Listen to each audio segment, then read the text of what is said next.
Well, Ankara is currently living the golden moment after years of waiting.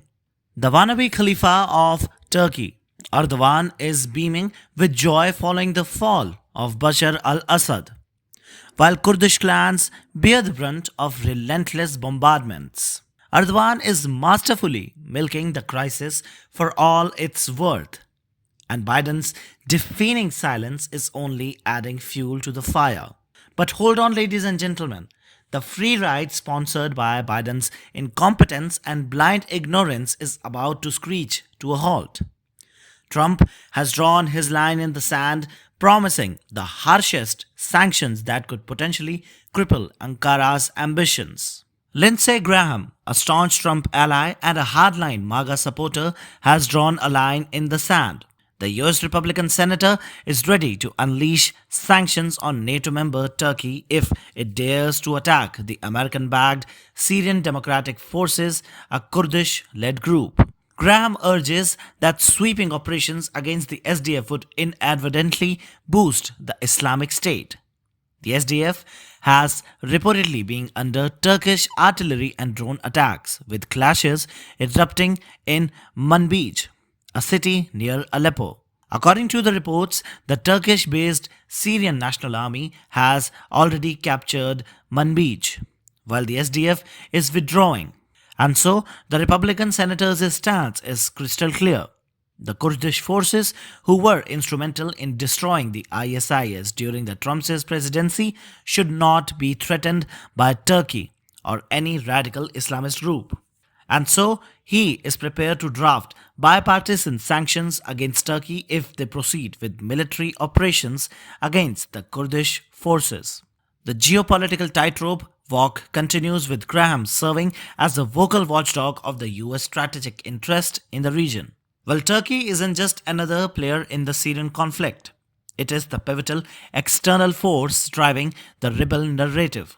Geographically positioned right next to the Syrian rebel territories in the northwest, Turkey under Erdogan has been strategically invested since the 2011 Arab Spring uprising against the Assad regime.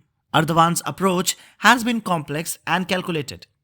He has consistently backed various Islamist groups throughout the Syrian civil war, with Hayat Tahrir al-Sham HTS, formerly the Al-Nusra Front, emerging as the most prominent rebel organization. Since 2016, Turkey has launched multiple operations in Syria, each with a strategic purpose.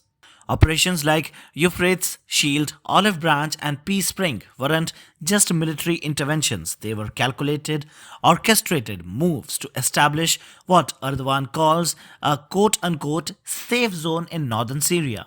In reality, Erdogan always wanted a peace out of Syrian territory. The Syria debacle isn't just the tip of the iceberg for Erdogan. Trump and his team have been watching Turkey's move with growing suspicion for years, accumulating a dossier of grievances that now threaten to unleash a sanction storm. Well, Erdogan has been playing a very serious double game. While attacking the US allies in Syria, it was also simultaneously bolstering Trump's rival Iran. Don't take my word for it, have a look at this. Over the past 4 years, Turkey had strengthened the economic and political ties with Iran's regime, providing a crucial safe haven for companies to bypass sanctions. Turkish firms were actively smuggling prohibited components, including the aircraft and drone parts, to Iran. Mahan Air, partially owned by the IRGC Guard Corps of Iran, operate the key flights between Iran and Turkey. These routes enabled the smuggling of critical parts for armed drones and other restricted technologies. Despite the US and European sanctions, Turkish companies continue to help Iran circumvent the international restrictions, exploiting the reduced sanctions pressure under the Biden administration. And the result?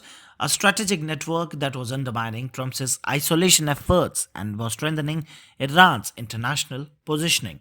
Turkey is also boldly navigating towards the BRICS alliance, a move guaranteed to antagonize Trump, who views BRICS as a direct economic threat. Despite being a NATO member, Ankara is pursuing its economic interest by courting the anti-dollar coalition, effectively challenging the Western economic orthodoxy.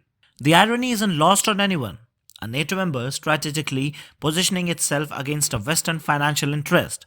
Trump, known for his confrontational approach, sees this as a clear provocation, and so he is also ready to respond with sanctions that can potentially cripple Turkey's economic ambitions.